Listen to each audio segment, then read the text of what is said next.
Good evening, everybody. We are here for another playoff round, game number 1, I think, of aaron2u2 versus ArchfieldMonk. I am Zarbrak86. I am joined tonight by Lord of the Synth and Shihali. Lord of the Synth is restreaming and commentating with me. Shihali is tracking. Yeah, we have a game. It's going to be interesting. Yeah, it's game 1. Aaron2u2 got a bye with his 5-1 record in the group stage. Archfield also had a 5-1. Unfortunately, he did not get a bye, so he's already slogged it out through the first round. I forget who he beat. Ah, yes, he took you out. That was me. So it's grudge commentary tonight. I don't know. Aaron's the, number 2 seed, so I'm looking forward to Archfield winning. But hey, they're both in mains. I'd rather the mains keep moving on. Someone's got to take Angel out. Indeed. So we have some special flags tonight. I believe they have Permanent Torch, Speed Hacks, and No Armor in Sherlock. I believe are the 3 extra flags they picked. That is correct. No Armor in Sherlock, Permanent Torch, Speed Hacks. Yep, you got it. We will get these runners off in just a second here. We start off with Sleep. That's a good utility spell. Might help kill some magicians, scorpions, magidraki, something like that in the starting zone. You know, 12 strength is nice to have. Sleep always makes that a little bit better.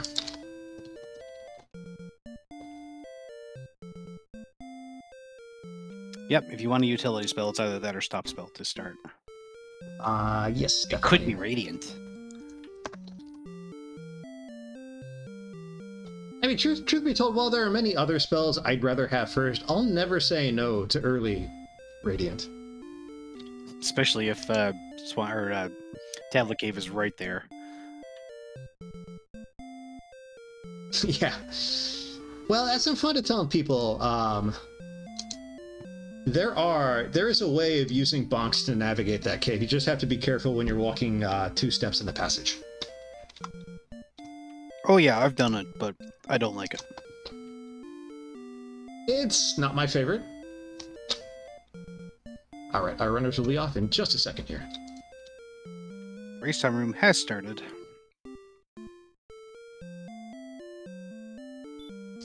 Yep, best of 3 tonight. So we're in the throne room. We've got 3 chests. The top one is a key because keys are required. So we'll have 2 different pickups here.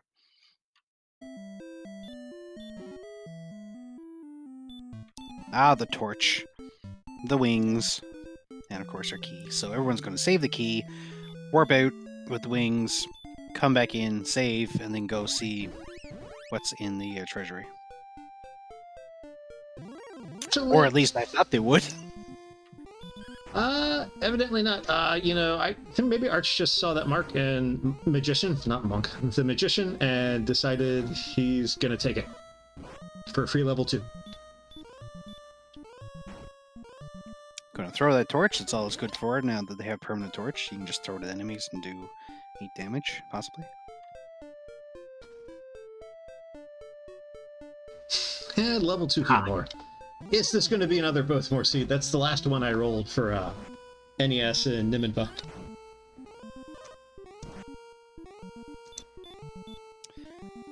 So I guess they're going to fight until they die, and then save, and then use that key. There's no town other but close that we've seen so far, so Goldgrun is useless-ish. You know, honestly, it's not a bad strat. I mean, that 12 strength, I mean, you know, they can burn all their HP until something kills them and at least get level 3 out of this, probably. This Magidraki's taking a while to go down.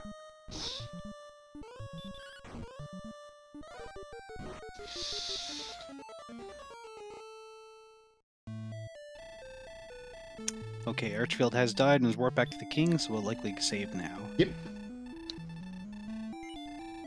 Aaron, meanwhile, is getting a hero walk looking for something.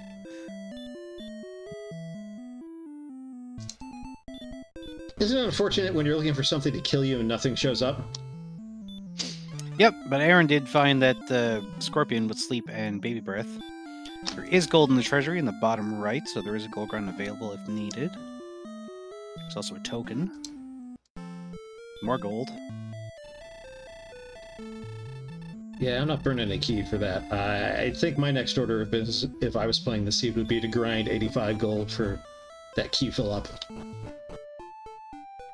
For sure.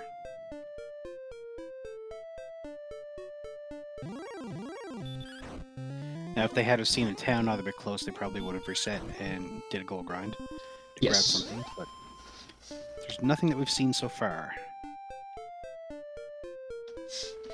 Which means there's probably a town like one right there. Yeah, I was about to say it. Hoxness? Hoxness? No. Oh, Garnham. Archfield checking that shop.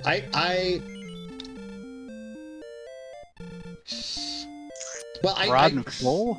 You know, I wouldn't sacrifice a key for a starting grind for that. On the other hand, you know, again, all he needs is 85 and then a couple gold chests. That's a fast grind for that broadsword and full plate.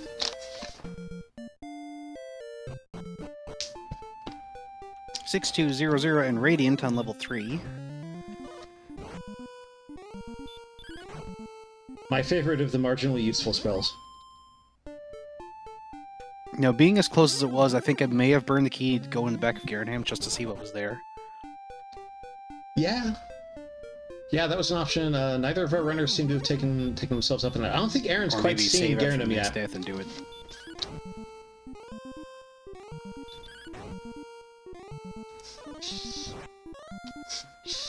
Yeah, Big Slamu, that's the Aaron dark... hits level 4, 3 power, 9 speed, 23 hit points, 6 magic. It's not a bad level. The dark truth of Radiant is it makes you glow a radioactive blue. It's not really a fake torch. Archfield learns Radiant.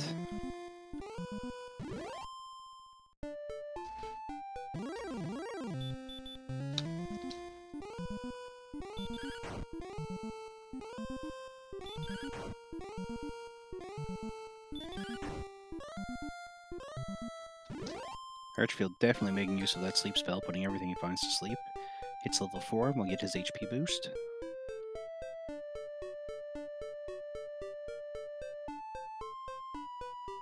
And they're at 48 HP immediately, so 1 more HP and we're in a decent zone, at least if we had Erdrick's armor. Yeah. It does kind of depend on what's in those adjacent zones to the castle. I would be willing to gamble a little bit of early exploration after I've done my key homework and check the back of Garrett. All that good stuff.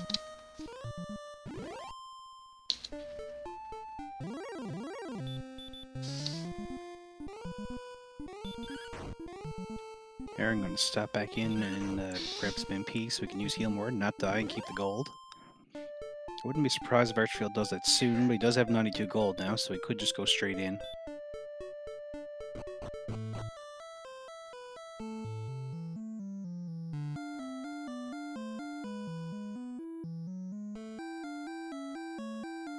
So the idea here, once you have 86 gold, is to go back to the back of Tangel, the area that Aaron's going to now, burn your key, grab another key, go back into the treasury, grab the gold, and then you can fill up on keys.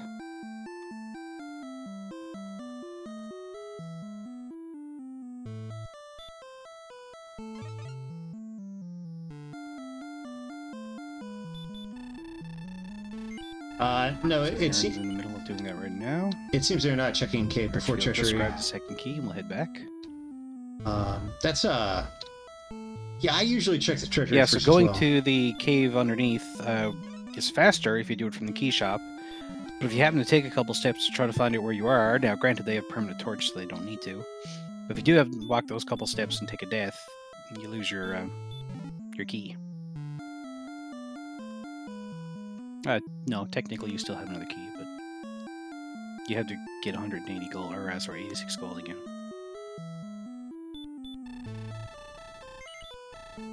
$85. Yep, 53 in Roldar, 85 in the castle, an eye-watering 98 in Cantlin. Hey, we have Tablet Cave, and it's not dark. Yay.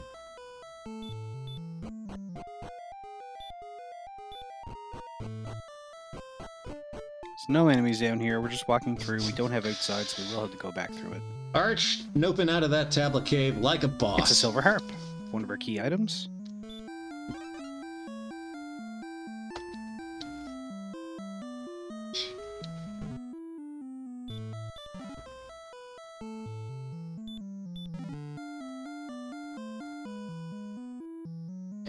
Arch is doing his slow grind. Going straight back to Garanham for that broadsword, and he's going to check the back. Archfield now has 2,000 gold and is heading for Garanham. Probably going to pick up a broadsword. Yeah, no, do you take the extra couple trips and grind up the full plate money now? Or do you see if armor's in Garanham? Yeah, he's going to miss Garanham on a while.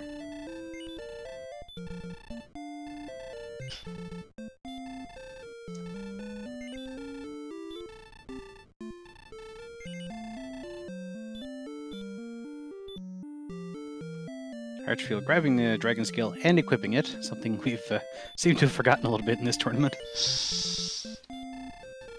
Yeah, I found that when I'm playing the rando on my own, I forget the dragon skill about 20-25% of the time. Grabbing a chainmail with a broadsword.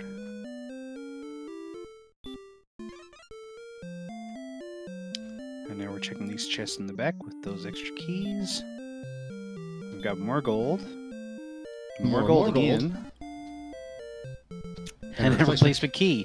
So there is a fairly decent mid-speed grind, we'll call it. I'm picking up that full plate here.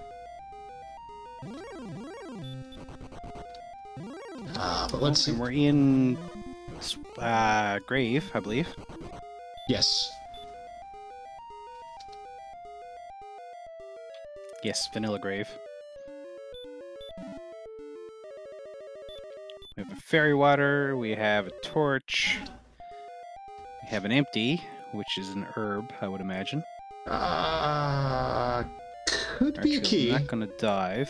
Just grab the top 3 for now. He was full of keys when he went into the back of Garen and spent the key, got the Would not be replacement surprised if he went back and grabbed those gold chests a couple of times to get full plate. Aaron, meanwhile, has put a wolf to sleep and is slowly taking it down until the wolf puts him to sleep.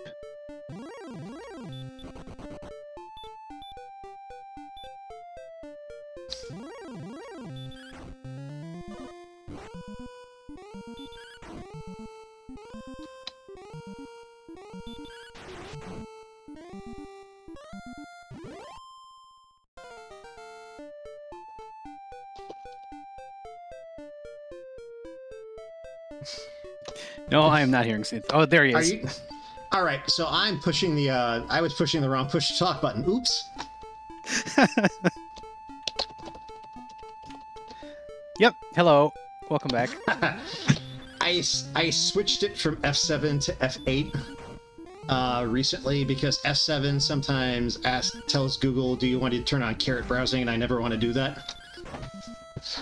Ah. Muscle memory's a pain.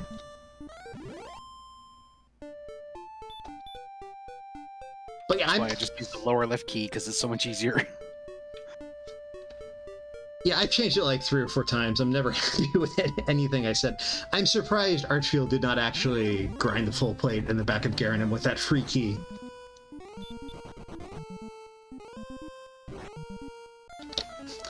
Yeah, we actually haven't been stepping on each other's toes too much. Excellent. I thought you had gone somewhere, so I was just doing what I could. Yes, I've been stepping out for my mandated restreamer union break. Ah, yes. I don't get those often.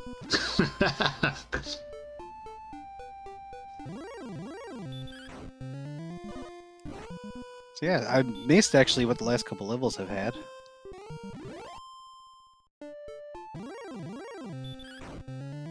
Yeah, these early levels are treating our runners pretty well. I mean, 68 HP at level 6, you're pretty durable with that sleep and that heal more.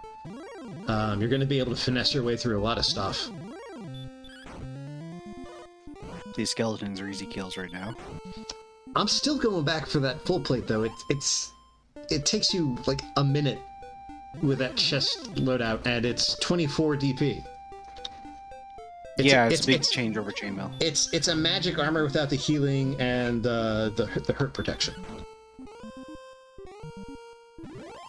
They are playing with speed hacks. The runners agreed to change a few flags from standard tournament flags. They have armor cannot be in Sherlock. They have permanent torch in caves, and they have speed hacks. It'd be great when the flute comes into play. If the flute comes into play. Makes it sound like a duck call.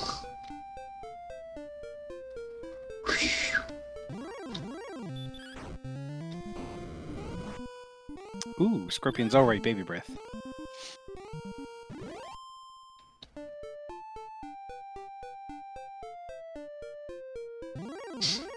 Sorry, Angel, wrong channel for the Poltergeist command. This was RPG Limit Break.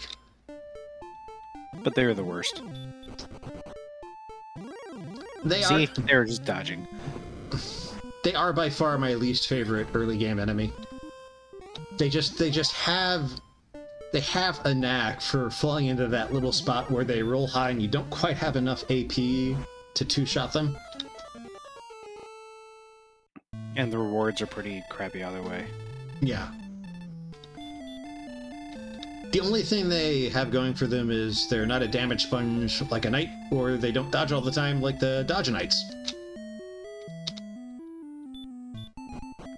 So we got Archfield doing a save here. He's gonna go check Tablet Cave. He's gonna get his heart. He's been in the treasury, so I think he already has the token. Right, okay. So he knew this was Tablet Cave because he went down and checked. He did. So this is a quick way out if he doesn't need the item.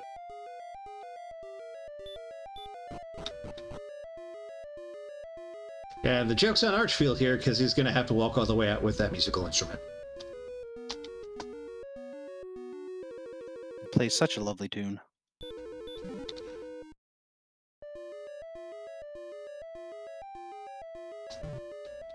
EMP, thank you for the raid.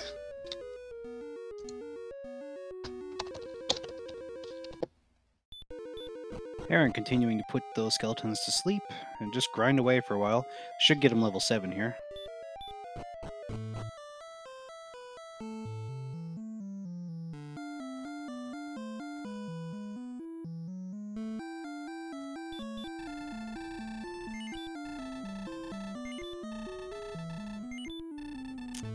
Alright, Encouraging Wind have served thee well. We've got 5 power, 7 speed, 2 hit points, 0 magic, and heal. Heal's nice to see with their limited MP. They no longer have to burn 8 MP a pop on heal more. Aaron finally sees Garenham and Sherlock.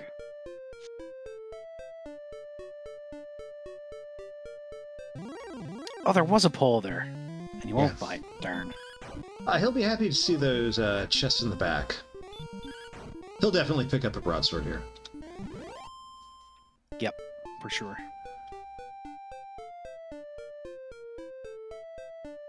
So Archfield going east to see what he can find. There is a cave up there, but not accessible from this direction.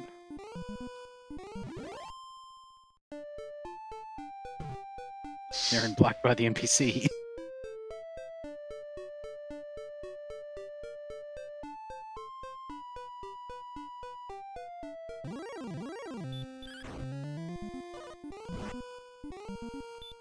The Druid Lord now. There's a nice mid-game enemy.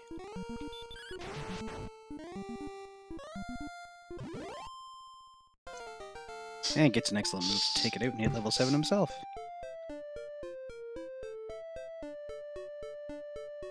Yeah, so it's all told, there's no real difference between what our runners have done or the leveling or anything yet. Still fairly early in the seed, but it's been fairly linear so far. Yep, pretty much the same equipment except for the dragon scale. Same items acquired. Both have keys. Both level 7. Yeah, I'm not sure what the prevailing meta is on the dragon scale. Some runners just like to find it in a chest as they go. That's how I've been playing lately, but It depends on the shop, I guess. The one in Garenham is real easy to get from, so.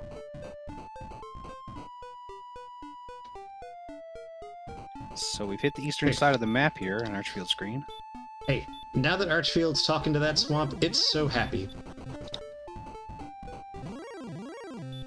Uh-oh, if that red dragon, however, is not. I need you to step out of the car, sir.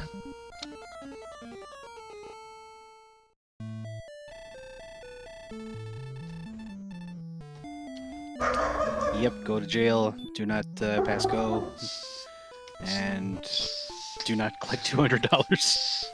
Get off my swamp! You rascally youngins!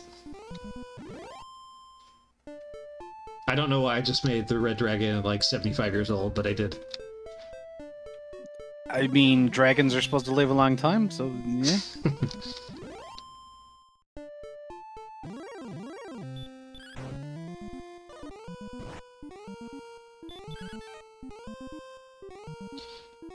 Ah, the poltergeist is asleep.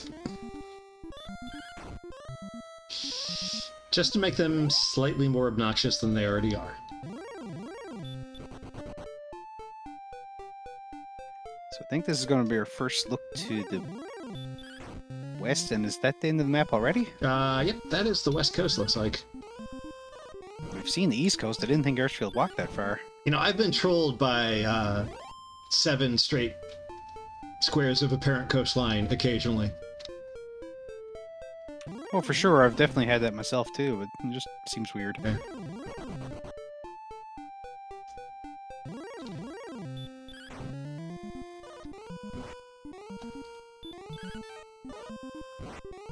Joel Magi, a decent enemy to fight here, too. Hmm? And we do have a cave. Alright, Tangible Basement. Free Stuff Cave. Vanilla Stones. Sure. Sure, let's have all our quest items in 20 minutes so we can do our homework right away. Where's the fun in this? Well, the Rogue Scorpion's going to make it a little bit harder, I think. Hey, that was Hawksness. And another cave. Ooh, mountain.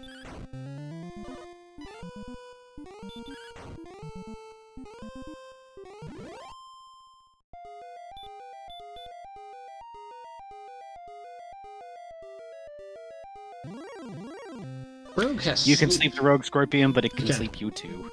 Yeah, well, you know, I mean, it's about a coin flip to get sleep to stick on a Rogue Scorpion. I mean, that's a gamble I'll take.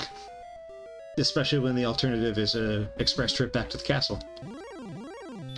For the Rogue Scorpion, however, it is guaranteed if you cast it on you. Yes. Oh, come on, what's 6 rounds of it banging on you at 62 HP?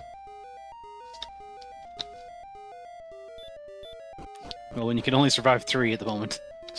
Yeah, exactly. Arch gets his fighter's ring in the 2nd level of mountain. No problem walking through here so far. No, it's pretty tame so far. I didn't actually pay attention to the top level, so I don't have a handle on what's going to be in Swamp Cave. 4, 2, 8, 10, hurt, stop spell, and outside. Sure, why don't you just have all the spells? This seed is entirely too civilized thus far, and we haven't seen a whole lot of endgame enemies, so my prediction is Sherlock's going to be a real bear. I hope so.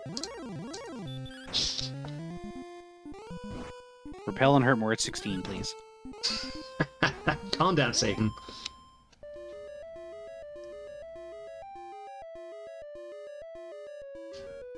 One chest left here, mountain.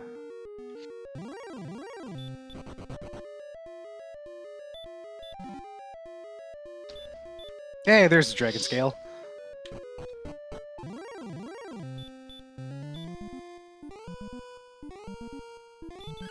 Ooh, no, Wraith Knight, that's asleep. That's a decent enemy. And I only cast hurt.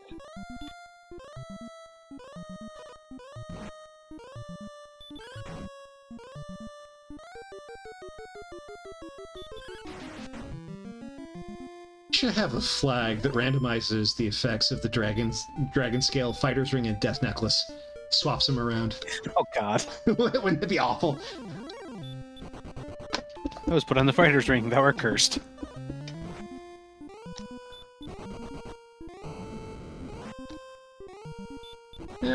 Green dragon's got baby breath. Could be worse.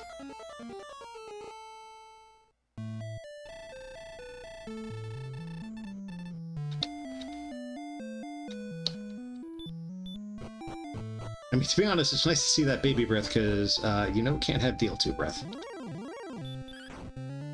Yep, they are mutually exclusive. Each enemy will get one utility, or will have a chance at having one utility spell and one damage spell.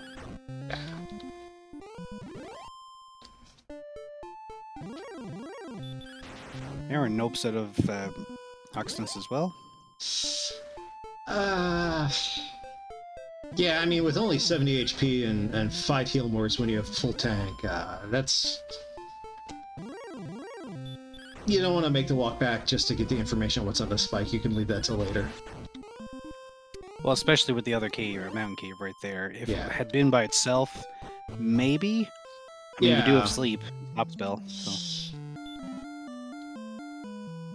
Yeah, Arch getting his stones. That 34 agility, though, it's real tough to run from any of those guys. True enough.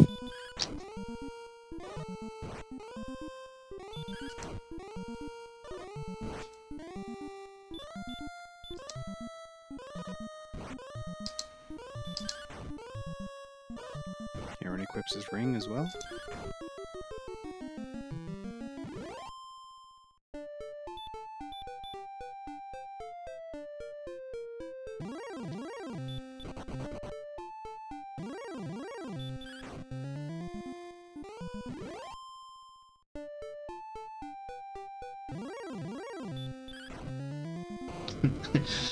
Dragon Warrior.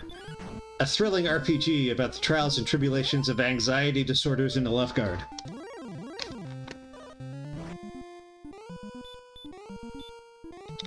There'll be holes worn in the floor. Or trenches.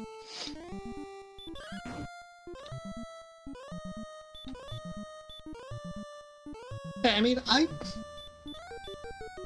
I would worry in this situation too. I mean, you don't know what's got the DL2 breath that's going to fry you. True enough. Aaron here looking for a quick exit, or a death warp here. I think. Oh no, it could be grinding to level 9. Yeah, I think he's opting to finish the level. Speaking of level 9, 1 power, 8 speed, 1 hit point, 10 magic, no spells. They can't all be winners.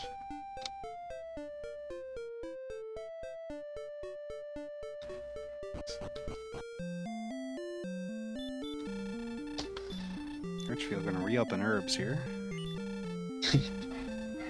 People talking about you would watch a hypothetical Dragon Quest anime. Well, I remember an anime from a while ago called The Devil is a Part-Timer, where the devil is in fact working at like a convenience store. I would totally watch an anime called The Dragon Lord is a Part-Timer.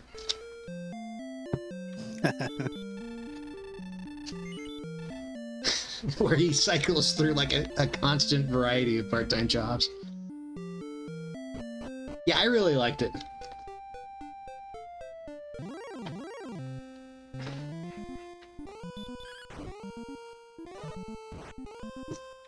Skeleton casting stop spell right away, but it doesn't really worry us right now. We can just take him out in 2 hits.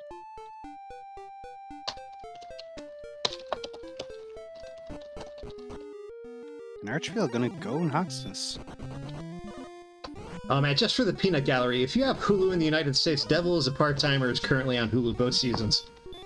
I know what I'm doing with my evening now.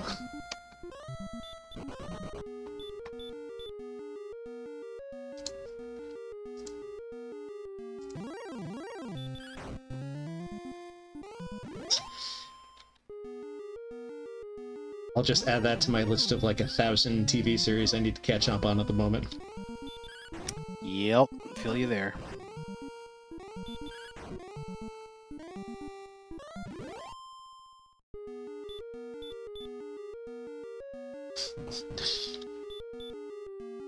I have a limit on how many subscription services I can subscribe to. Unfortunately, Crunchyroll does not make the list. All right, so we've got an Axe Knight. It's also not on Prime account. Bad luck on that hurt missing.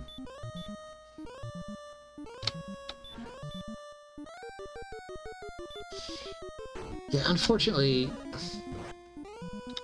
Yeah, theoretically, he can hurt it to death. Not with the MP he's got left, though. No, he really needs that MP for heal more. Yeah. I mean, I like this play. I mean, I enjoy seeing this regardless of whether he wins or not. It is possible. But nope. Yeah, that low defense makes it a tall order.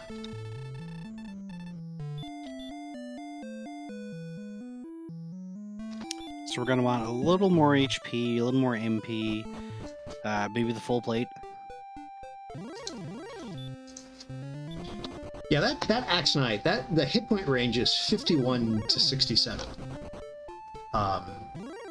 So, I mean, you know, 4 or 5 good hurts, and you've got it taken down. You just have to stay alive that long.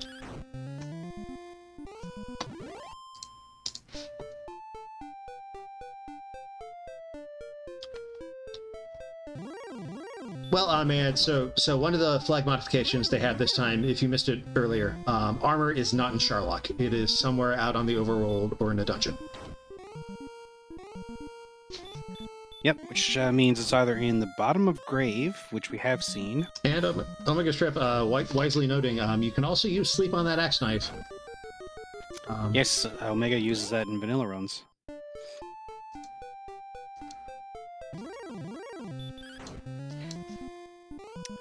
So yeah, we have, let's see, we have Hoxness could be in, we have Cola could be in, Overworld, 2 chests in Grave, we've got Rimuldar.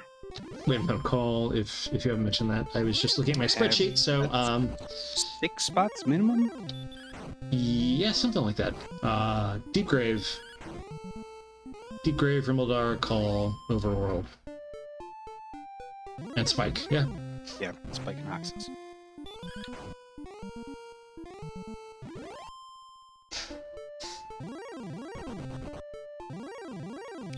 There's another 10 there. I missed what it was. Probably Breckenary. Aaron just went in and left, so I assume it was. Probably Breckenary. Yep, Shelley confirms. I mean, if you're commentating one of these things and they're in and out of the town so fast you don't see it, it's Breckenary. So we do have speed hacks on Yes. nights, so you will hear some of the music going very fast. Yes. Especially save music, death music. Yes. Half hour recap. Our runners are fairly even. They've mostly seen the same things. Aaron's seen a Breckenary that Archfield has. Both of them have found the grave and not dove Deep Grave. And flag modifications, we are running armor has to be outside of Sharlock, is not in Sharlock. We are running speed hacks, so yeah, all the jingles and the fairy flute are going to be sped up. And we have permanent torch on, so you don't have to guess at the dungeon.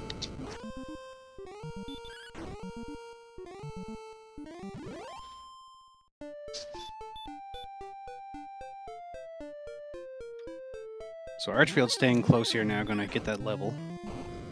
1500, of course, for level 10.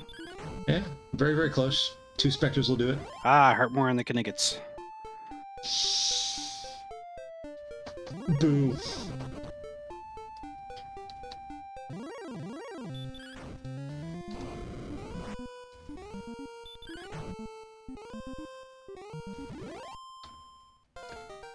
Twitch does that, and sometimes... So level 10 here, we've got 0, 10, 0, and 6. Can all be winners. Yeah, I'm not a fan. I mean, I like armor outside of Sharlock because you don't have to make that awful calculation, but it does make tournament flags a little less interesting when you change that.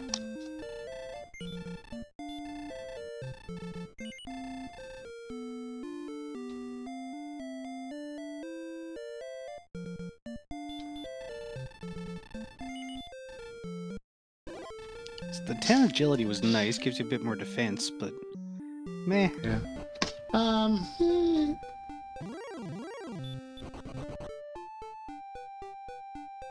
If you can pick it up, you pick it up.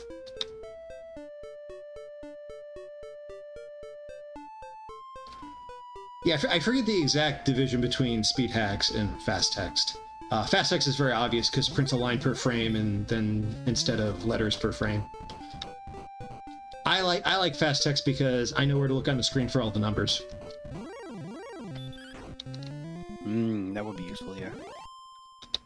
Hey, we're all dumb playing DWR. Actually, no, I agree. The dumb thing is not playing DWR. The dumb thing is learning the numbers in depth. Because as I've done that, as I've been saying all tournament, I now recognize when the game is being truly unreasonable about RNG, and I hate it. Oop, the metal slime, it has hurt. I'm fine with that. Yep, this HP is no big deal, but you've got so much attack it will run away, and there's a red dragon.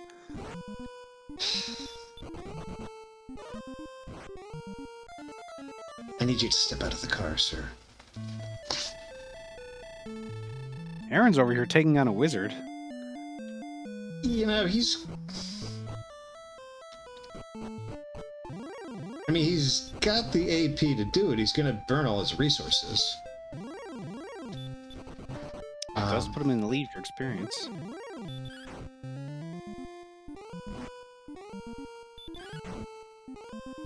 And now he's trying to run. Yeah, maybe he figured difficult to run, I'll just take the 120 XP.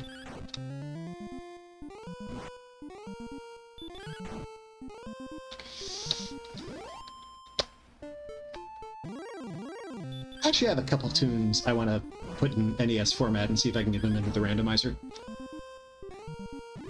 I know there's been a few pop up in the Discord. A lot of people are making some decent tunes. Eventually, McGrew will get to them.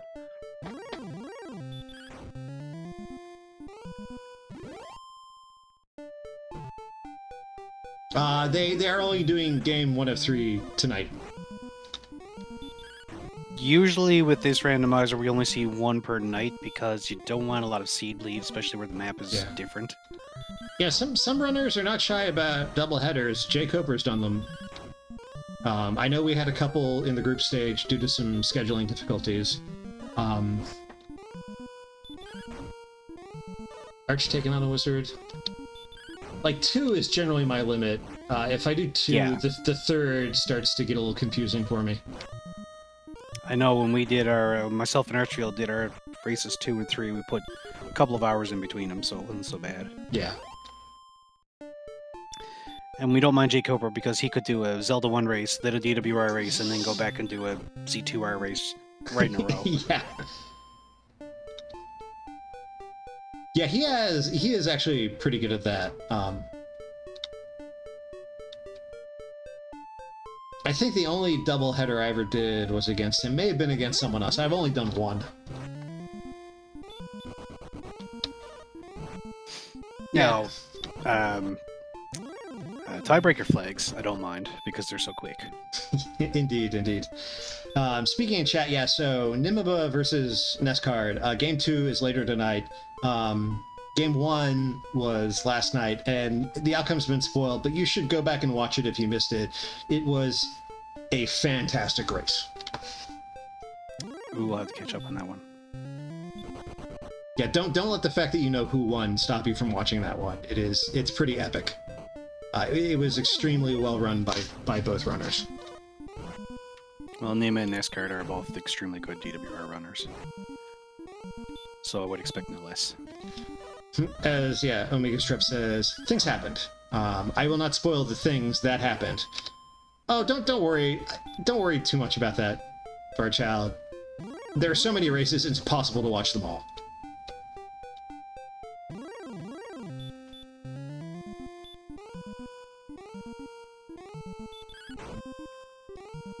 So racers are just about even in experience again.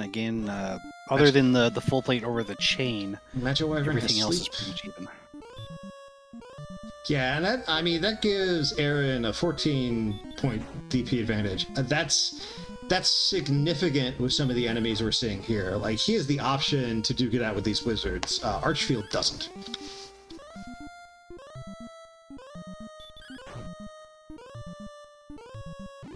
It's an expensive fight, and he's probably only doing it because he's close to the level, but he's got the option. Oop, that's a new town for Archfield. It does exist.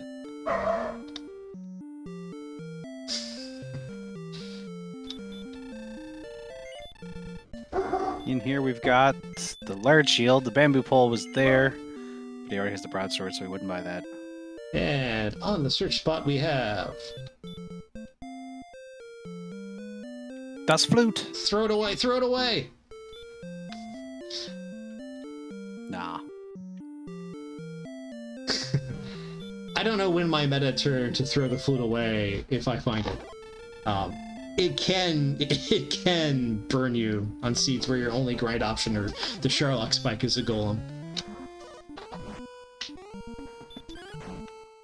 Now we have seen an Axe Knight in Hogsness, and it's not too far from home. So we have a decent grind once we get hurt more. Yeah.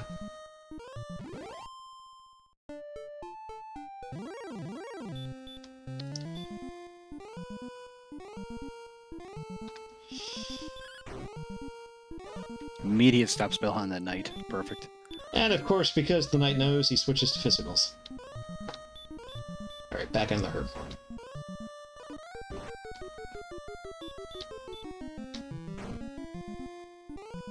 Aaron, one enemy away from the level.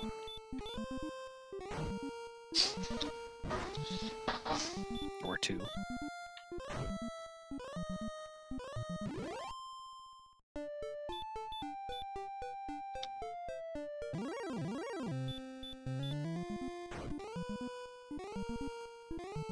Or three, apparently.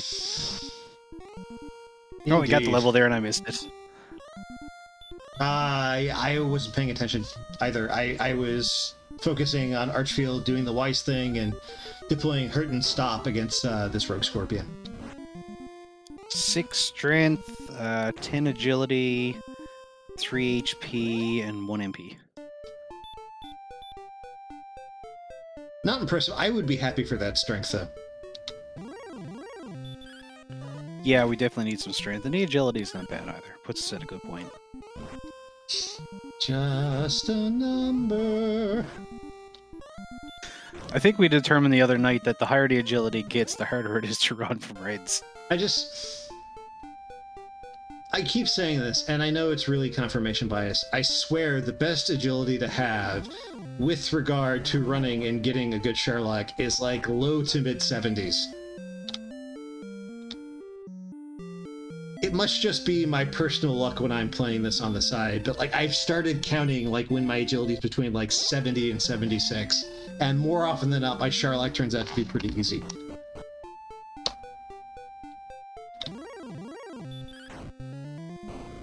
Yeah, you'll never get enough agility to really defense break raids and armored knights, so...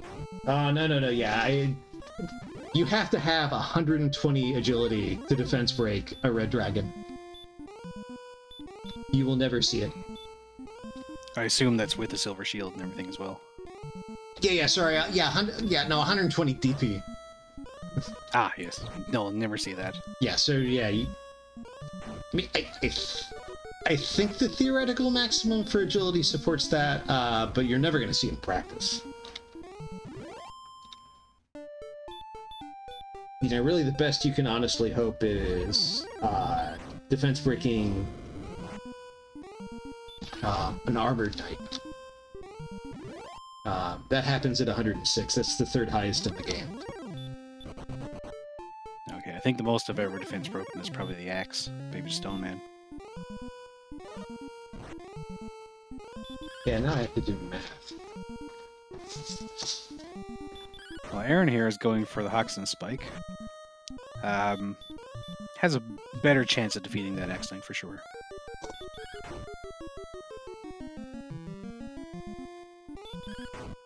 Gets an excellent move to start off and kills it in one hit. Wow. Just crit. And it's the armor. Goes immediately back to a grind and hits it for 9. So if you have Erdrick's armor, the silver shield, and the dragon sail turned on, That's worth 50 DP. So you would need to have 70. 70 defense points off agility. So yeah, you would have to have 140 agility. Which I think is theoretically possible.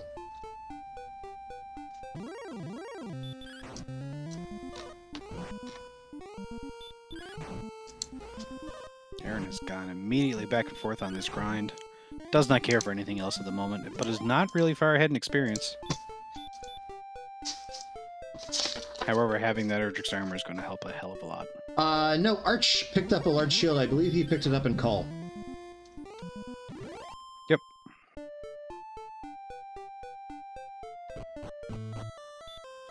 Hey, we have the Jerk, also on the West Coast.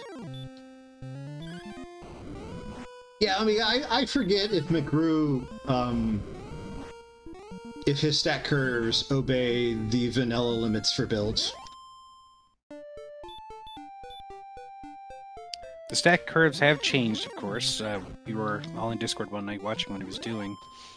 It's basically to give you a better chance at winning or having ghost stats at level 15-ish. Doesn't always happen, but 15 to 16 usually. Yeah, bring back the days of, like, level 24 grinds. We could play Chaos. You know, to be honest, the way I play, I've always felt Chaos mode, if you do the sum total, it kind of favors my playstyle a little bit, because I'm really good at ferreting out a good grind when the XP is variable.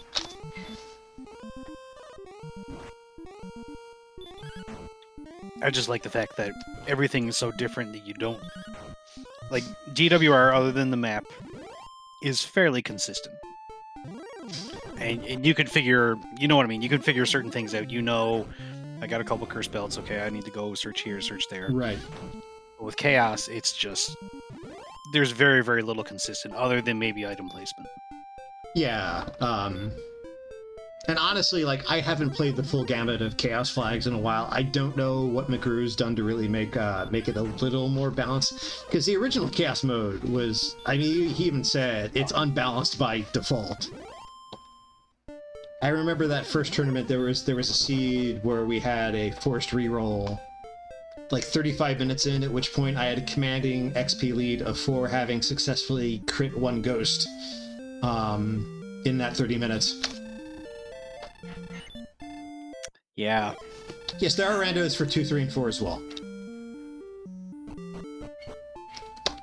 And not to plug a different randomizer community while I'm commentating a DWR race, I believe the Fall League in FFR is starting up. Sign-ups are starting sometime soon. If they have not already.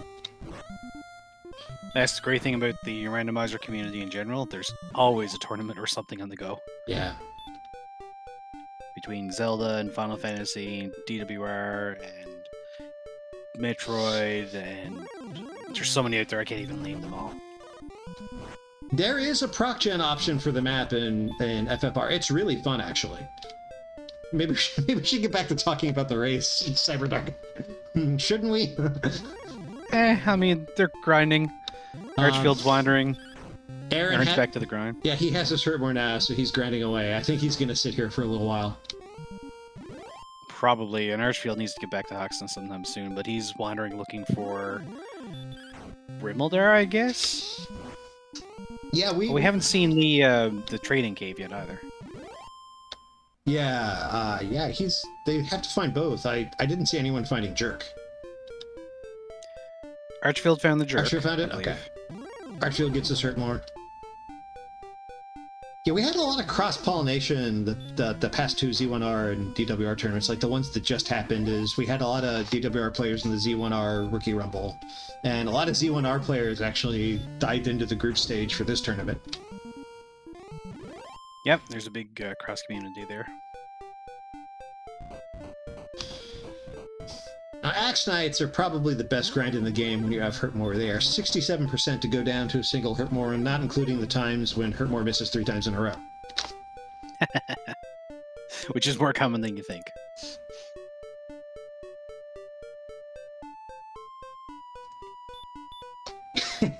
It's a 1 in 16, so it happens a lot. 3, 10, 2, and 23 magic and repel. That's a good level, man. For level 13. I mean, you want to see more strength and HP. I'll take that MP and call it good, though. Yep, still on about 21, 22 more HP. Yeah. Minimum. Yeah. You can get by with 21. If you like to live dangerously, you only need 20, and just sometimes you can't go on 48. Because it's a little too reckless.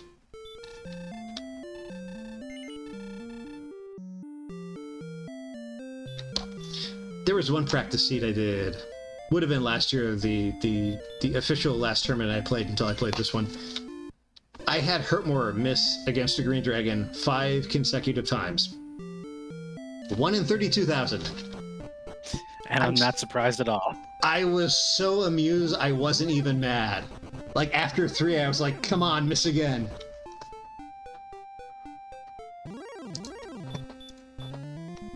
Should have bought a lottery ticket that evening.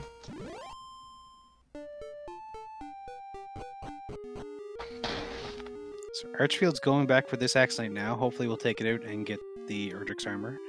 I have seen another cave that I don't think anyone else has gotten to. It's above a mountain range just to the east. And that may be the trading cave. Yeah, it's kind of funny because it could be Swamp Cave. They've gone north a little ways. I don't think they had a way to approach it from the west. But when I'm commenting, my mental map of the seed is awful.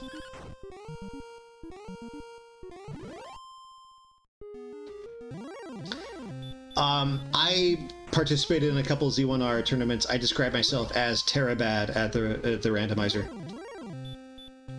That's one I have not dived into yet. In fact, the only other randomizer I've done is Z3R.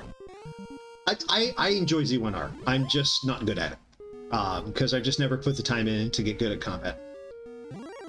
And, I mean, there's a learning curve to how a lot of the rooms work. It's not, it's not complex, there's just a lot to remember. Whereas, you know, with DWR, there aren't a lot of numbers, there aren't a lot of mechanics. It's easily accessible, even if it's difficult to sort of map everything out. Right, easily accessible for sure. Difficult in math is about the only thing. Yeah. And there are a lot of resources available to help you through it. Yeah. Archkits is level 13. Probably happy with the magic. I mean, Repel's not bad, too. Repel is great when you have to go and actually find the rest of those caves. So we haven't seen the Harp trade-in, we haven't seen either side of Swamp. You know, with the trade-ins to find, I think I sit here and grind for a while. Longer than Aaron did. And really, I mean, Archfield was wandering for a while before getting the armor. Aaron's wandering now, so they're still fairly even.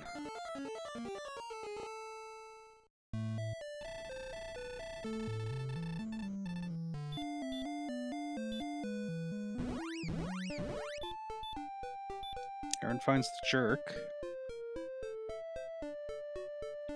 We're also still missing Rimildar and Cantlin.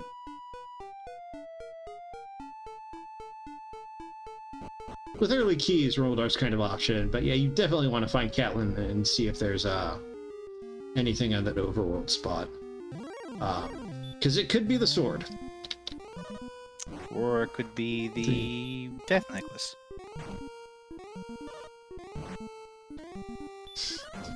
Just make Spectile. AK-47 with 75% deal 2 breath. I said it earlier to Cyberdark, calm down, Satan. And actually, in the randomizer these days, DL2 and Hurtmore can never be 75% anymore. They are capped at 50%. And we've all rejoiced.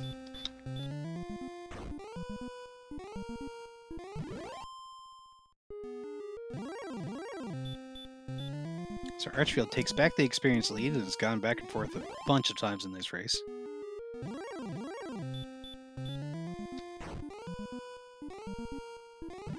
Yeah. I wouldn't be surprised to see him sit and take 15 here, if 14 is not some kind of solid breakout level. For sure. I think Aaron's finally getting around to the cave I'd seen earlier. Maybe. He's headed in that general direction.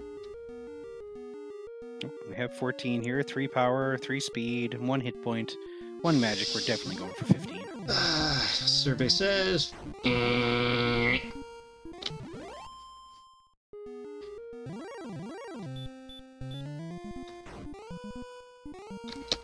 Just remember, one of my hallmarks as a seed roller is an apparent jet turning into a slog, or an apparent slog turning into a jet.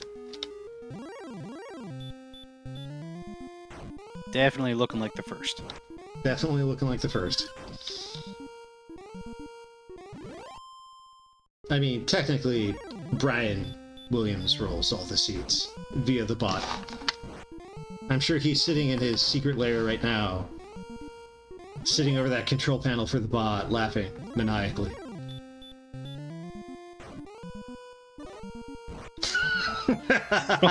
Yes, a jet where a flock of geese flies into the engine.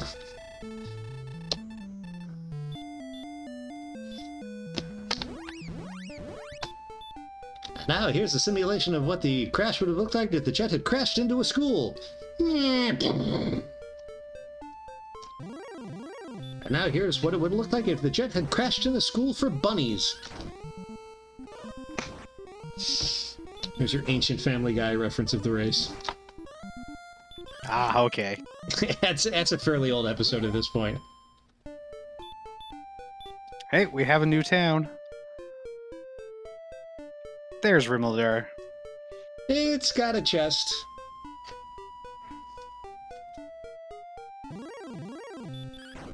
Aaron's got enough keys. Cannot take the door. And behind door number 2... stairs. Curse spell. Useless. Yes, that only tells us stuff we already know. There is at least one spot we have to search, but we've already found 2 items.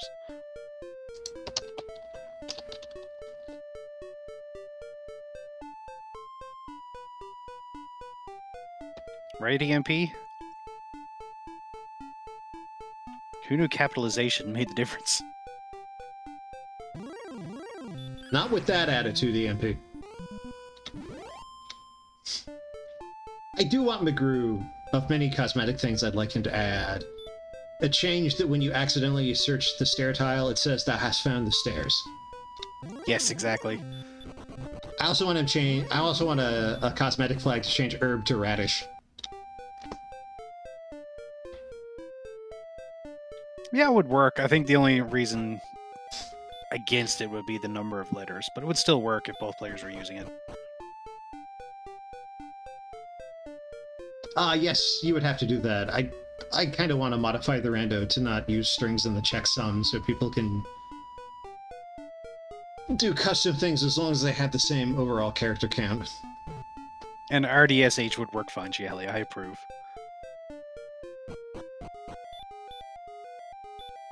We don't need those stinking vowels.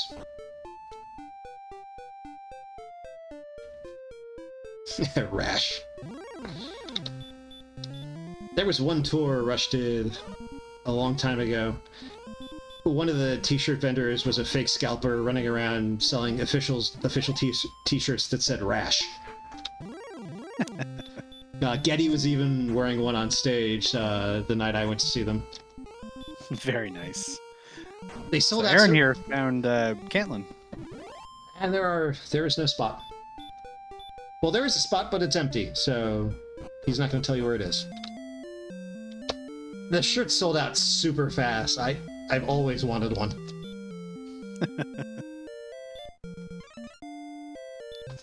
So Archfield finding Rimmeldar is going to find the chest in here as well. So now we have Grave or Sharlock? Okay, Omega confirm that. And there's a harp trading cave just south of Caitlin.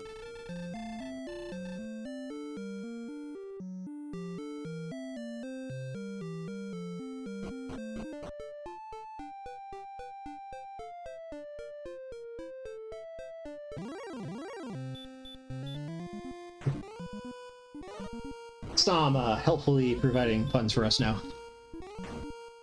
That was a good one. That was a good one.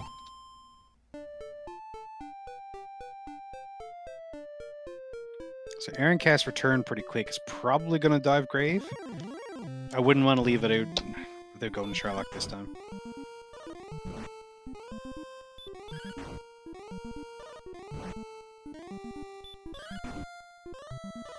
Well, let's see, he's got outside. Grave is not a super long walk. It's in Garanum, so it's about the fastest check you're gonna get. Yep, and we do have permanent torch. Not that it matters to them now. In fact, I wouldn't be surprised if he cast Plus, Radiant. I mean, plus again, we're talking confirmation bias here. Deep Grave has had the goods a lot in this tournament, like a lot more than you would expect from the probabilities for what you need being there. Yeah, I believe it has. I got burned twice in the group stage by Grave 5, final chest, the one no one likes to check having something. In my first race, it was the armor.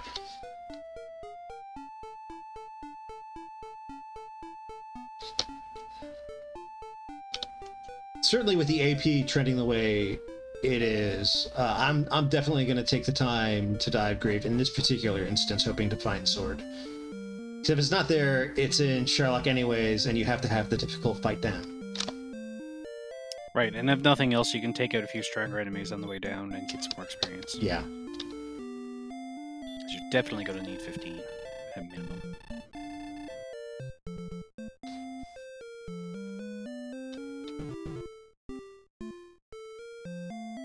Oh, Archfield's going the left. The Madman. Oh, going for the inn. Boo. Nari, thank you for the raid.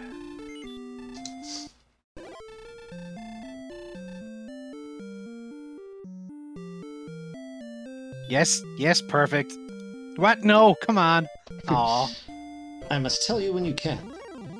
I must tell you friendly in your ear, sell when you can. You are not for all markets.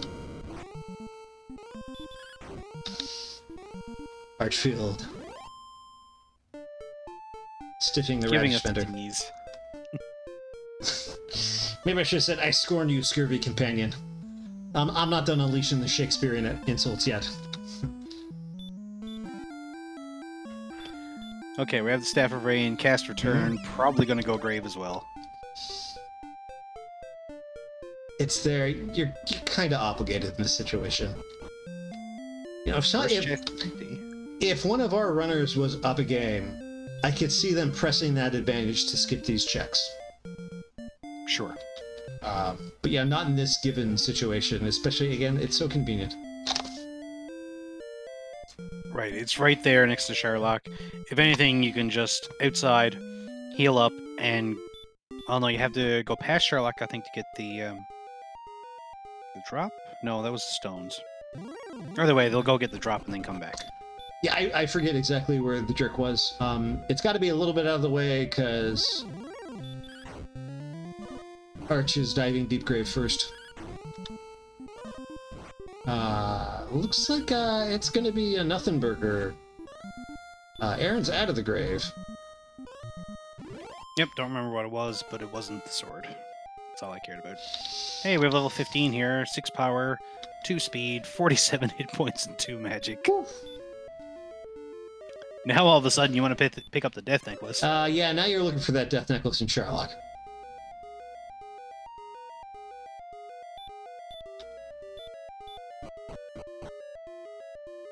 Probably still want another level because he can't really use it now. And we definitely need more strength. We're looking for at least 20 strength, I think. You go back to Hawksness here, I think. It doesn't matter if you can get the drop. I mean, Sherlock's going to make a mincemeat out of you. For sure. And in Hawksness, you're not using your sword anyway, you're using her more. Yeah, you still need 6 HP to make that Death Necklace a play. You don't necessarily have to. Like, I've seen people put on the Death Necklace with HP in the high 120s before. Again, you take the risk that with a max DL2 physical or breath, you may not get an attack for a heal more cycle. Right, it would be more common if you had at least 86 DP. Yeah. And if you wind up with something outlandish like 120 or 130 MP, I mean, you can afford that chance. I've been mentioning this almost every race because it's been discussed with low HP. You know, there is the J. Cooper Gambit, as I like to call it. J. Cooper did a Sherlock dive on 88 HP and won, knocking Nest Card out of a tournament, I believe. It's a little while ago. I can't remember if it was 2021 or 2019. It was a couple of years ago for sure, but I think that was the lowest we've ever seen anyone intentionally go on. Yeah, J. Cooper had triple-digit DP. He also had something like 130 MP.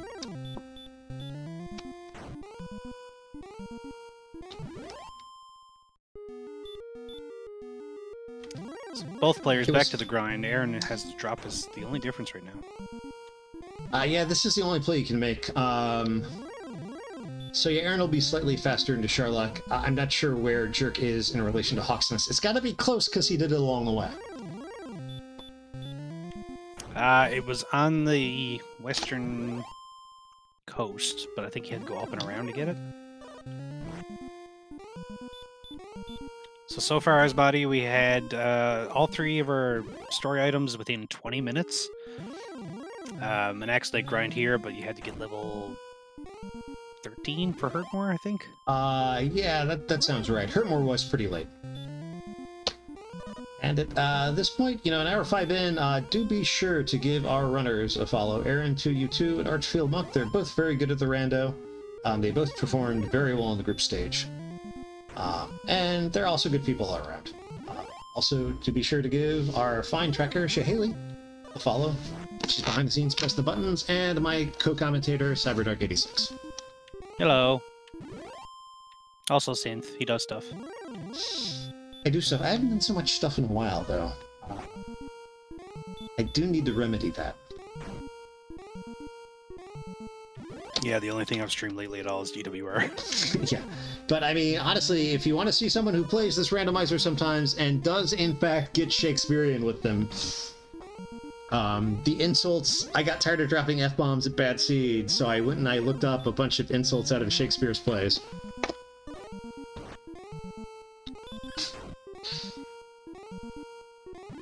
I am your humble servant in that case.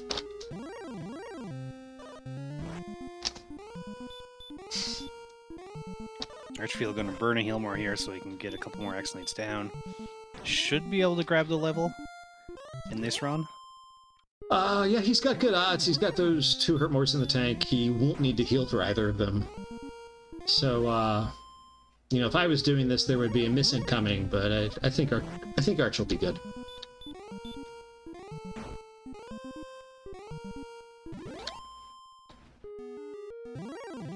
Should be able to take this one out with a couple of swings. He can low roll, and he is low rolling. I think he needs to heal here. Hey, 1 HP kill. Nope, nope. Nope. A little low teens. Again, that Axe Knight is 51 to 67. So he was close to the low end. But not quite making it. Okay, Archfield's going to go for the drop right now. I think it's just to the west here. No, okay, going back to Hawksness.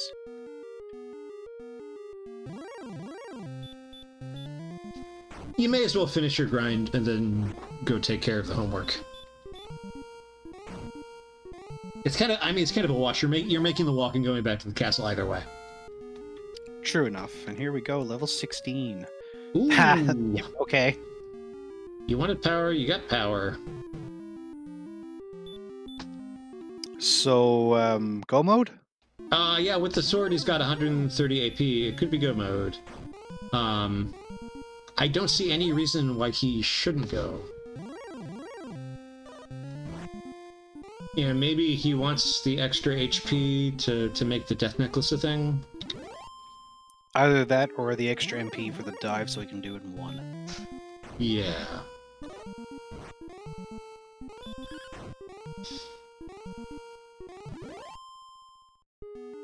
Honestly, knowing Death Necklace is in Sharlock, I would stock up on Fairy Water and make the play.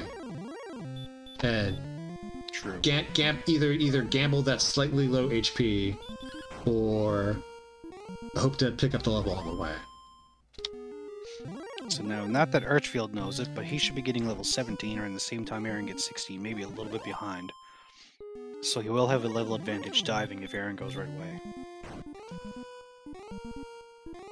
Yeah, no, you don't have really any margin for losing resources, this is true. But that's the kind of play that wins tournament races and loses me tournament races.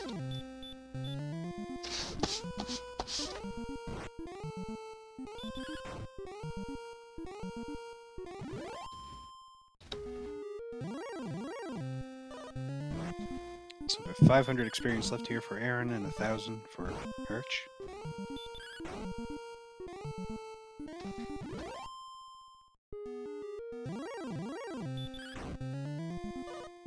But with that, I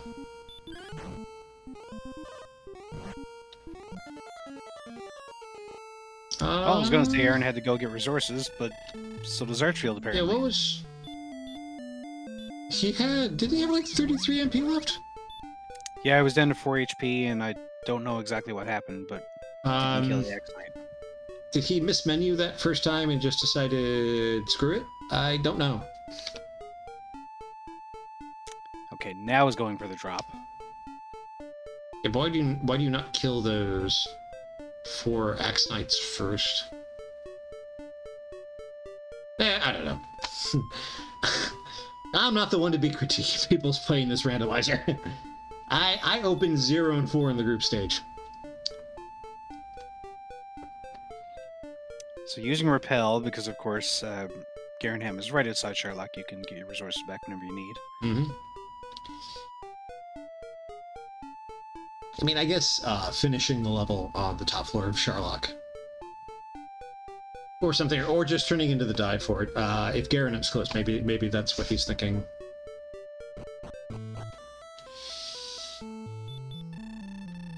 Too bad he didn't get any enemies on the way along he could have leveled from.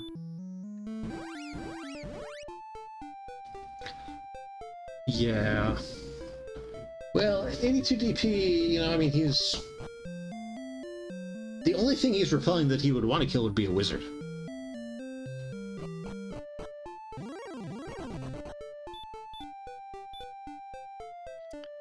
So Archfield looks like he's definitely going back for Hoxness, and Aaron is leaving Hoxness at 16. Yeah.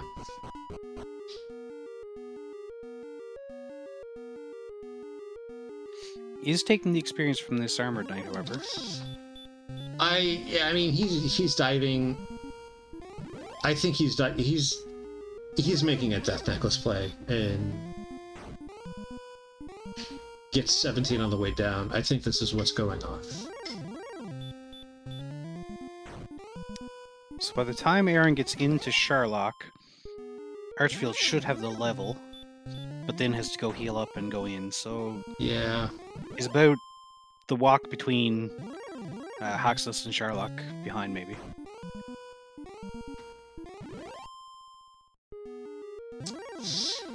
Yes, but Erdrick's scuba gear does not exist, because as we all well know, Erdrick's helm is a forgery.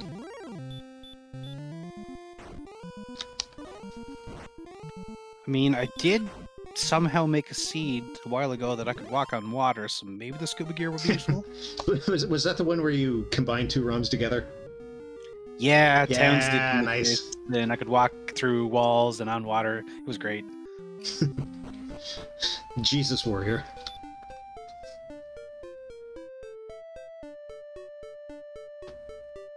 Well, apparently there was 24 HP on that level. Yeah.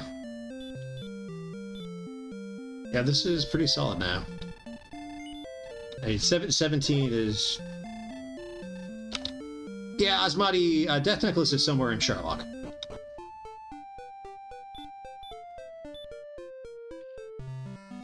So Aaron's on the 3rd floor going through Sherlock, and Archfield is just entering. Not free. Yeah, not free without Death Necklace, but Death Necklace presumably Judge's Table because they need it. Well, either that or Sword.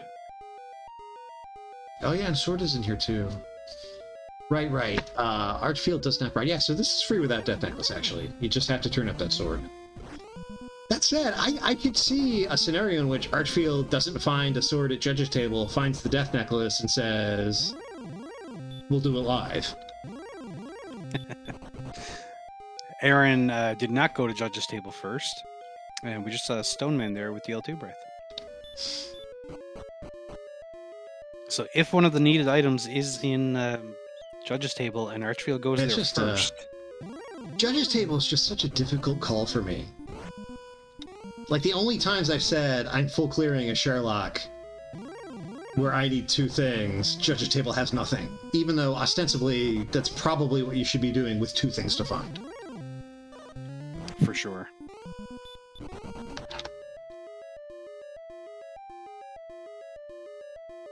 Aaron's getting a lot of encounters here on the bottom floor. Yeah. You know, 84 agility... Closer to that magic 70s number. Wings. Death Necklace. Magic Key. Fairy Water.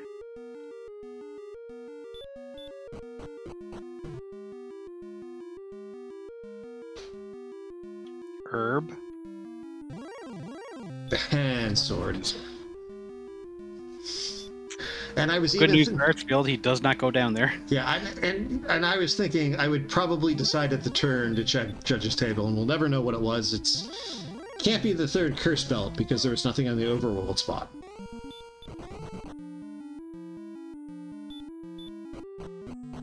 Probably some cash or something. Yeah.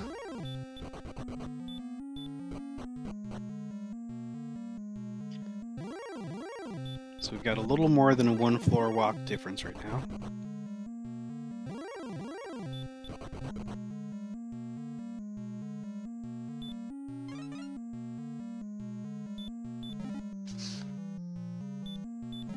Archfield can make up a little bit of time depending on how he checks the chest here. He's got a little more agility.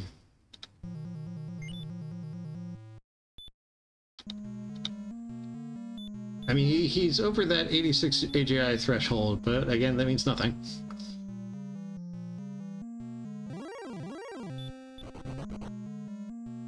An Arbor Knight there in the spike. Nothing too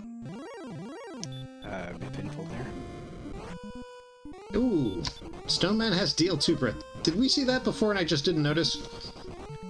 Yeah, Archfield saw it on the top floor. I think this is the first time we saw it. Gotta have that Sherlock surprise.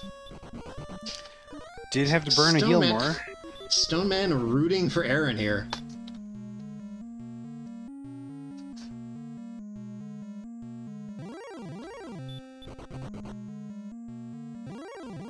Now, I mean, Aaron's by no means a lock here. He's in good shape. Yeah.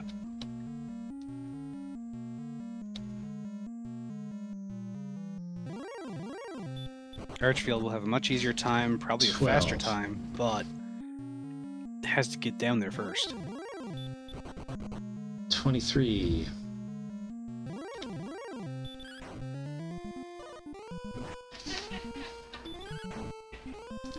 $31, that's not a good roll.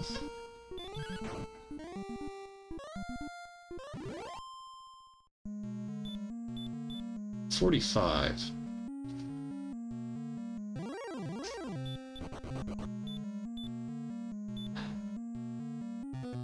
$52.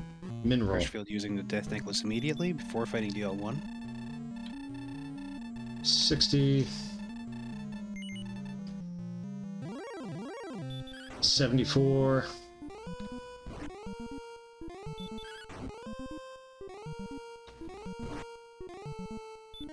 $84. He needs a double or some better rolls. 95. Archfield gets back attacked.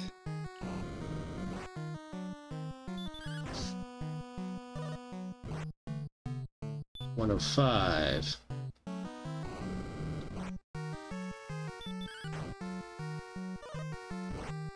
118. I guess I'll need you to count for Archfield. 26. 132. 45. Yeah, Aaron can do it. 46. 61.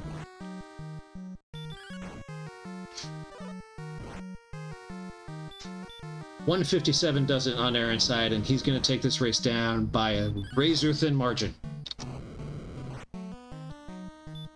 87, I think, now for Archfield.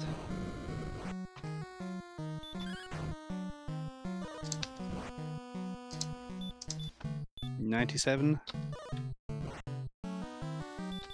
Man, this was so close. And Aaron is going to take down game one with a racetime.gg time of 1 hour, 18 minutes, and 48 seconds. We will try to get him for an interview momentarily. Archfield at 140. I feel a little bit for Archfield. I mean, taking 17 here is a very, very reasonable play. 153.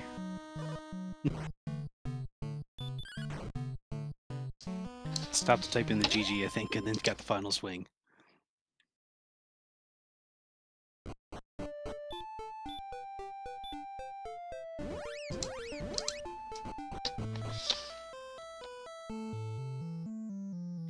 And Archfield finishes with a time of 1:19.52.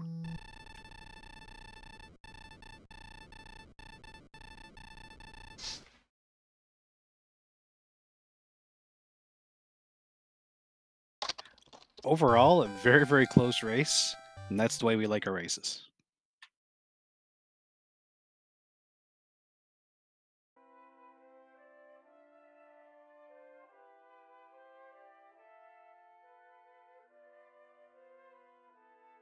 That was almost a max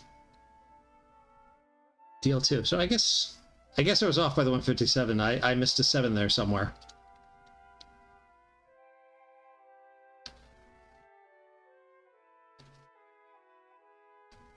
So Aaron will be in momentarily. Archfield has to go get some tech, and will be along shortly. Also, thank you very much, Aaron, for the raid.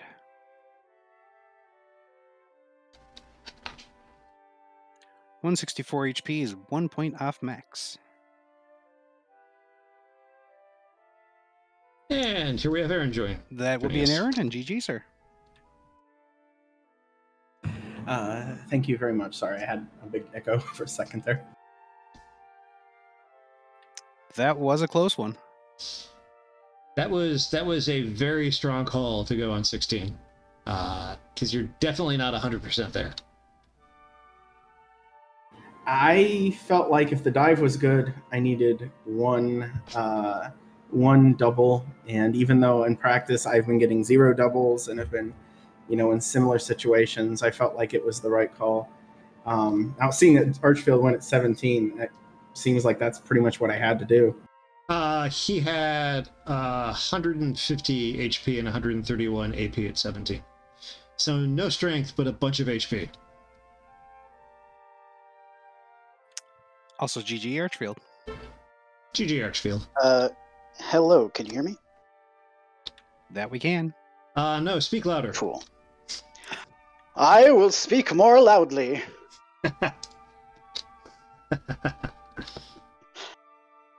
How's it going? GG, Aaron.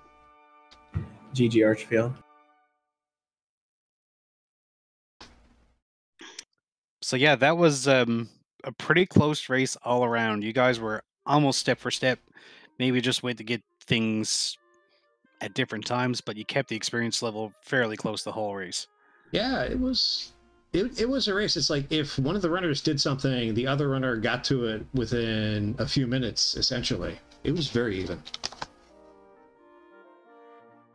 Yeah, I'm not shocked to hear that in the slightest. I would expect that each game of this series would be very close. I mean, it's just from observation. We tend to be like right within a minute of each other as usual. So when I saw Aaron finish, I was neither surprised nor shocked, and it was. I expected to be close every one of these. Yeah, I mean, with a competitor like you, Archfield, or really just about anybody left, I don't know. I'm hoping the game goes my way a little ways and I play well, and that's about all I can hope for. Yeah, I mean, in hindsight, I regret taking 17 a little bit, but 16 was one of those levels that just felt a little bit like a trap to me. Although once I kind of sat in and started to take the Axe Knights, I'm like, you know what? The hit points are good enough here that I probably shouldn't need to worry about losing any resources on the way down. So, yeah, I mean, as it turned out, I did have to burn a heal more coming out of the treasury to that stone man that would not let me go. So, who knows? Maybe if I do go on 16, it ends up going upside down on me. Yeah, burning a heal more on 16 would have made things a lot riskier. As it happened, Aaron took DL2 down on his final attack after having an early fight plagued with 7s and 8s. Ouch. I never felt too bad about the rolls. I did forget that I had 2 fairy waters, though. That would have been useful. I mean, barely useful, but still useful. And I think I still had 1 swing left. Like, I came in thinking, if I can get 2 doubles, I'm in really good position, and that's what I got. And so if I even lost the heal more, I think I still would have tried it the way it was.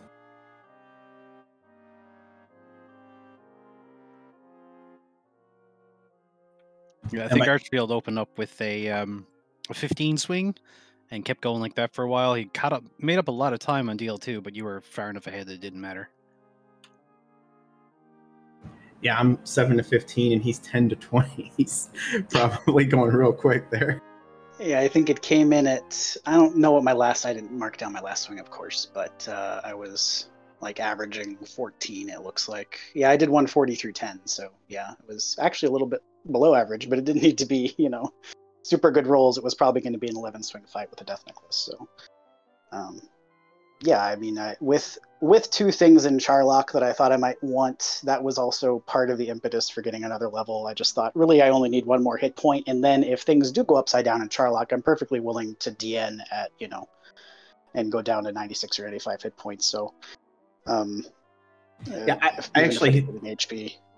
Yeah, I had the same thought, actually. If I'd lost 1 heal more, I probably would have thrown the Death Necklace on. I always forget when 126 is, but I don't think that would have worked for this Dragon Lord. I saw like some 47s and 48s on the breaths and the swings, and I'm glad it didn't come to that.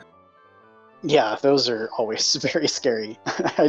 It's very unnerving to have to take that fight, and goodness knows I do that often enough in races where I get down there and it's like, well, this is upside down, but I'm going to throw the Death Necklace on anyway, and I decided to try to duck that today if I could. Did you check Deep Grave? I did check Deep Grave. Did you check Deep Grave? Yeah, I didn't want to, but I figured this is part of it's kind of weird because this is in the back of my mind, of course, like the entire seed. I'm like, Deep Grave is right there. If I go and the sword happens to be there, then Aaron's not going to check this maybe ever. Yeah. So I was reluctant. You both made that decision. It didn't pay off for either of you, but like you say, it's right there. We were even discussing this in the commentary booth. It's like, yeah, you feel bad, but you have to do it. Yeah, and honestly, you could make a case for doing it like way earlier. The enemies seemed like they were decent, so you can pick up some experience while you're diving. And then, I mean, we'd seen, Mountain Cave is right there, Garenham's right there. You have the keys at the start, so you've already done just a ton of checks, like right at the beginning. So the outstanding locations are the search spots, and the sword can be there, of course. But there's also the chance that if you pass that up in a seed where it wasn't as though Hurtmore was late per se in the progression, but it took a lot of fights to get there that were fairly inefficient in some regards because of the fact that you had low strength and probably a broadsword. Were you there was that zone just northwest of Tantagel that had Droll Magis and wizards. Were you hanging out over there? I didn't. Wizards in like this when the AP's in the 60s. I almost never fight wizards. I was actually running from them most of the time, but there was a zone over by Cole. I didn't really do much of a grind, like just sit down and grind. I ground, I think, to get to the 1500 level. Outside of Garanham, there were Wraith Knights and Spectres and, I don't know, Magiwyverns were the main thing, and they had sleep. So I was just stop spelling those and swinging through them or using hurt before we had, enough attack power to really catch up with that. So it was a lot of stop spell hurt for me. Then when I got to Cole, there was a zone down there. I found Cole fairly early, and there was a zone down there that had the Knights, which had hurt more, and the Rogue Scorpions, which had sleep. So I was like stopped, and I think the Magiwyverns were in that zone too, if I'm not mistaken. So I was actually just stop spelling all of that stuff and wiping it out. So I think a lot of the reason too that you really couldn't grind those wizards was you didn't have Erdrick's armor when you were going around that area. Aaron walked into Hawksness a little later than you did. You went in first and tried, and then never went back for a while. Aaron kind of went in and crit the Axe Knight. That's funny. I did not need to crit the Axe Knight. I just got really lucky. Then I killed another one afterward with hurt and heal more alternating. That was what I tried to do, but I didn't quite have a full MP pool, and my rolls were absolutely terrible. I think I didn't roll anything. Yeah, you were low 60s or something. Yeah, it was bad. I knew I wasn't going to get there, but I'm like, I have to try this. And I thought, you know what? I'll just explore a little bit more because, of course, that can be important. But I didn't really think armor was super advantageous at that point. And if it's the sword, like I probably just, I don't know. I feel like a good level, if it's the next level, just means you clear the Axe Knight with no trouble and you don't have to like throw yourself at it. And I was worried about the potential time sink of just being like, I'm going to keep running at this Axe Knight with hurt and heal more. I know it can work, but it might not. And, losing 5 minutes that way in a seed like this one. Yeah, I don't know. Just looking at our gap, how many times I did something kind of weird. I died a lot, so I was actually super thankful for the armor because I was just dying everywhere. I would die, then I would go try to grind a level, then I would die somewhere else, then I'd go try to grind a level, just back and forth. And the armor made it so I could actually survive to some things, which was wonderful. I have a feeling I got to like Cole and the Swamp Cave and that stuff a lot later than you did. It's entirely possible. I actually really early probably almost saw Swamp Cave, and the whole direction I went that way in the first place is that I saw across the mountains. If you kind of went east of Tanagel, across the mountains you could actually see the Staff of Rain cave location. And I thought, well, there's a cave over there. I'm going to try to get there, but I got killed by a red dragon right before I saw Swamp Cave. And I think if I'd known there was a second cave over there, I probably would have forced that area really hard early. But yeah, by the time I got to Swamp, I think there was like Tablet. No, it wasn't Tablet Cave. By the time I got through Swamp and I saw that, and I'm like, that cave I saw was Staff of Rain Cave. And when I got through, I went west first, but then once I realized kind of where we were on the map, I saw Cantland had nothing. I'm like, I'm going southwest because that has to be where this stupid cave is. And it was just immediately there, and it was just a huge amount of relief because that was my last thing. Yeah, same. So it was a very similar experience. I saw that and I went, I've got to be, based on where we popped out, I'm like, I have to be in the north of the map. So I'm just going to check this real quick in case Rim is here, and it was. And I checked the chest just in case because that was the other check that I had seen. Went south, saw Cantland immediately, then I'm like, Staff of Rain Cave has to be right here. And sure enough, it was just right there. So yeah, that's, it was a really interesting map. In that respect, you could kind of put some pieces together, and I never really did explore much north of, like, say, Hawksness. I think I went up there, tried to go up there a little bit, but there were a lot of deaths. I think there was really only that red dragon death was the only death I took that I wasn't just like, I don't mind dying here because I can explore other places. So, yeah.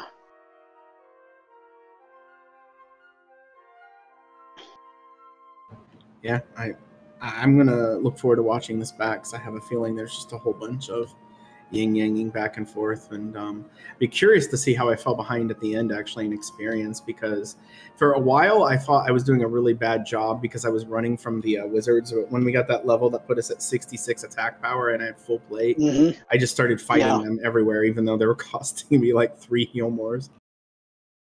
I did one of those and I'm like, yeah, I think wizards are tricky. I think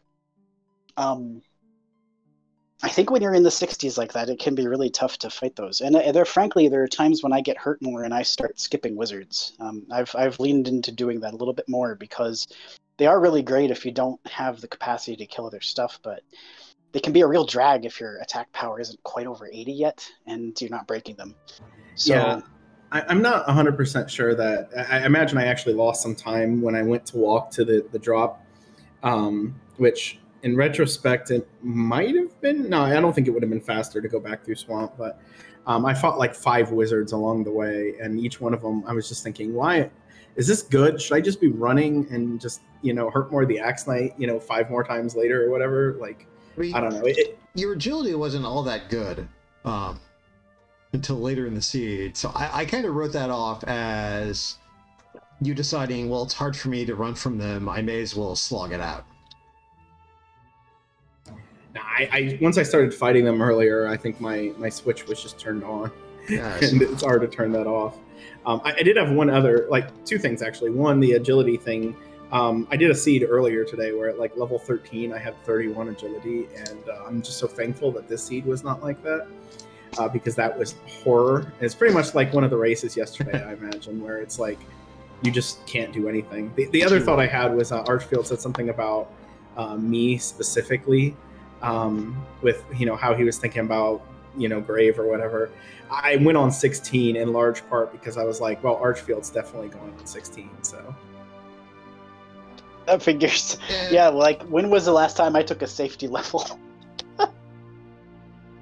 I mean 16 can be a dicey... that 16 can be a dicey level. I mean, I regard that as actually the kind an aggressive play, the kind that actually wins tournament races.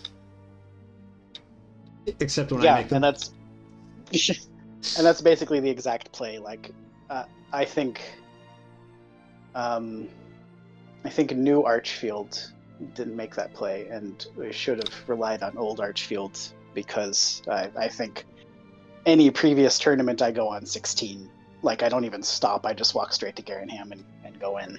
So it's one of those things, but.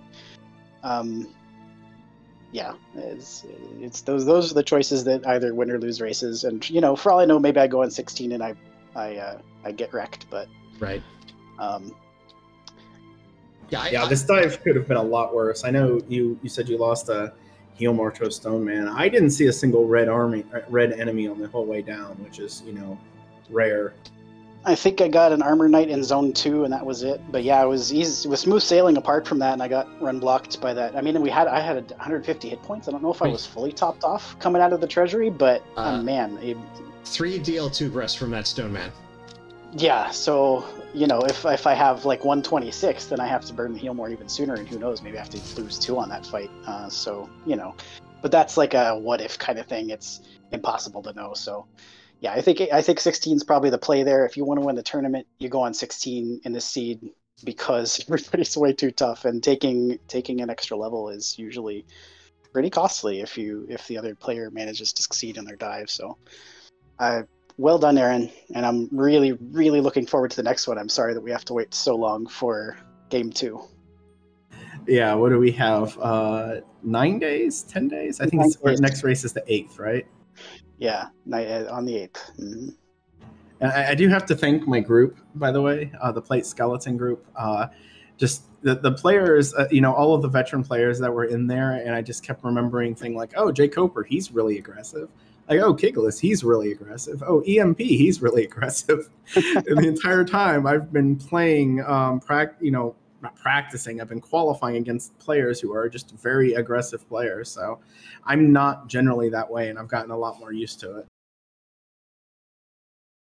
Yeah, I sympathize with that. I have a case of 1 level too many syndrome myself, and that comes from how many Sherlock dives I've made over the years that have gone disastrously bad.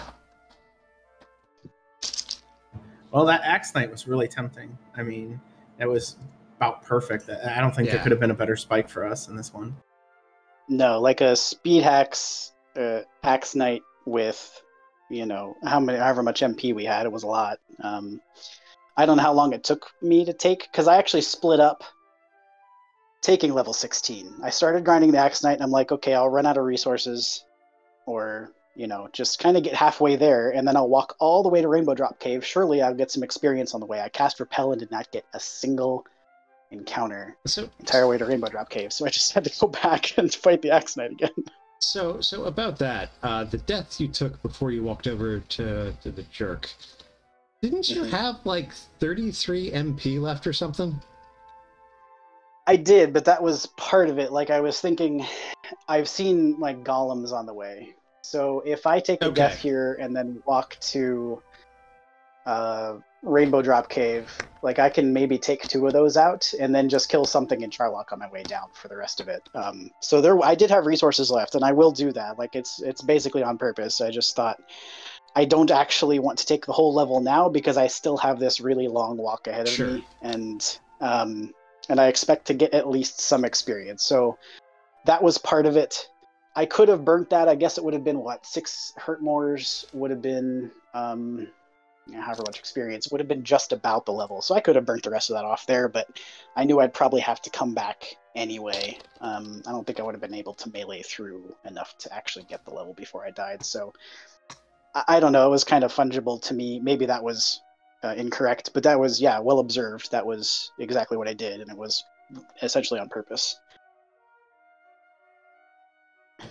Did you? I don't know if you did any sort of gold grind or found anything anywhere. I think I bought a large shield from somewhere, and then all the rest of my shopping was just there in Garenham, and I think I did a very, very short gold grind out of Mountain Cave, but I probably was going to get killed on the way out anyway. So yeah, I think by the time I dove Mountain, I had outside already. So when I finished it, I just went, nah, I'm good. And I just at the beginning, I did this, I slow ground for chainmail and a broadsword, and then I did not get any other. I got a large shield out of coal, and then I didn't do any other shopping until I got armor and then sword Charlock. So that was it. Yeah. Did you find Breckenary? You know what? I didn't. I guess it would have had to have been either past Staff of Rain Cave that direction or north of Hawksness somewhere. Yeah, I was north of Hawksness. I was running up there, and I'm like, what am I doing? I'm just going to die. And then I just see Breck with like 20 hit points left, and I'm happy. And then I get murdered immediately outside of the town.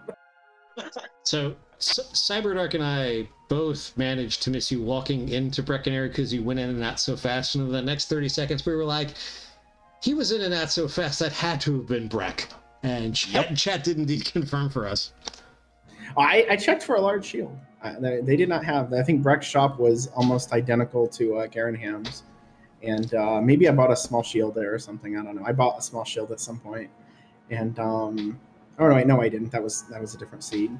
So yeah, yeah. And then I leave, and I don't know if it was an Axe Knight or something like that killed me up there, and I'm like, I kept wondering between going southeast or northwest again, and I'm glad that I didn't really push northwest because obviously there was nothing. I mean, Breck itself is nothing, so. Indeed. But hey, it's good to know if we were in a like a fairy water to win sort of scenario, I would have had a little bit of an edge. We would have had a massive edge. I mean, I knew basically where Breckenary had to be, but I still would have had to go track it down. So yeah, you would have had a major advantage in that situation. Grandma Gusta, thank you for the raid. Yeah, so on that note, good luck in game 2, guys. I think this is going to be a really good series. I'm personally hoping it goes all 3 games. Guys, me too. Have any final thoughts on the seed?